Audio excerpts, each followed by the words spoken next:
সাথী, রাত দুপুরে তোমার এই লেকচার শুনতে আমার ভালো লাগছে না। খেতে দিলে দাও, নয়তো আমি ঘুমোতে চললাম। বাবা, তুমি তো রিয়াক্ট কেন করছো? সত্যি তো অন্তরার বাবা যেটা করছে সেটাকে অটোক্রেসি বলে। হ্যাঁ, তা নয় তো কি, কারোর কোনো কথা শুনবো না, সব সময় নিজের মত অন্যের উপর চাপিয়ে দেওয়া। কেন বাবা, তুমি কি মনে করছো অন্তরার বাবা যেটা করছে সেটা কি ঠিক? সেটা তার ব্যাপার। আর অন্তরা আর্যর জীবনের ব্যাপার না, অন্তরা যাকে বিয়ে করবে তার ব্যাপার না। একটা মানুষ নিজে যেটা ঠিক করবে সেটাই করবে, তার স্ত্রী তার সন্তান কি ভাবছে সেটা একবারও ভাববে না। এটা একটা স্বার্থপরতা নয়? অনিরুদ্ধ তুই থাম, তুই চুপ কর। আর তুই এত ইনভলভ হয়ে গেছিস না, যেন মনে হচ্ছে তোর সামনে তোর বাবা নয় অন্তরের বাবা দাঁড়িয়ে রয়েছে।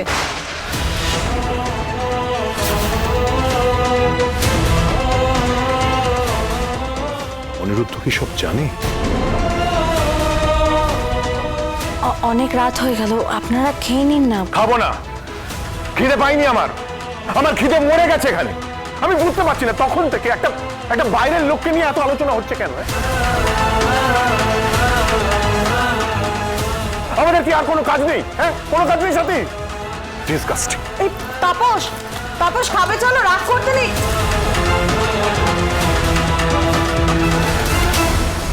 আপনি ঠিক আছেন? ঠিক থাকার চেষ্টা করছি, কিন্তু আমি জানি না যে বোঝা বুকে বই নিয়ে বেড়াচ্ছি কতদিন নিজেকে ঠিক রাখতে পারবো। আপনি একটু বসুন না, জল খাবেন? আমি জল এনে দিচ্ছি। আজ তো আপনার জন্মদিন, আপনার জন্মদিনে উনি তো আনন্দ করবেন বলেই এলেন। আর জন্মদিন, জন্মদাতা।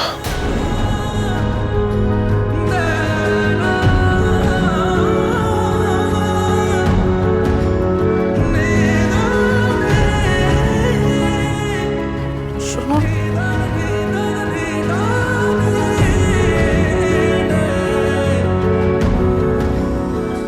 সত্যি তো কত কষ্ট পাচ্ছেন মানুষটা।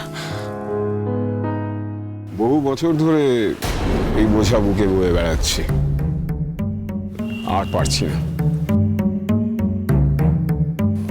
তুমি ভেবেছিলে যে কেউ জানবে না, শুনবে না, অথচ ভাগ্যের কি পরিহাস দেখো, তোমার সেই পাপের সাক্ষী আমাকেই হতে হলো। পাপ? তুই কি বলছিস বাবা? আমি পাপ করেছি? আচ্ছা বেশ, আমি মেনে নিলাম আমি পাপ করেছি, কিন্তু কার জন্য করেছি বাবা? তোর জন্য করেছি। তো তোর অপমান মেনে নিতে পারিনি বলেই তো করেছি। হ্যাঁ রে, বিশ্বাস কর, তোর অপমান সহ্য করতে না পেরে তো তোর মেয়ের জন্য, তোর মেয়ের ভালোর জন্য, ও যাতে মানুষের মতো মানুষ হয় সেই জন্য করেছি। ভুল করেছিলে, বড় ভুল। যদিও আমিও ভেবেছিলাম যে একটা ভালো পরিবার পেলে, একটা ভালো পরিবেশ পেলে হয়তো মানুষের মতো মানুষ হবে, কিন্তু তা হয়নি। আদরে বাদর, হ্যাঁ তুমি ওকে আদরে বাদর করে তুলেছো।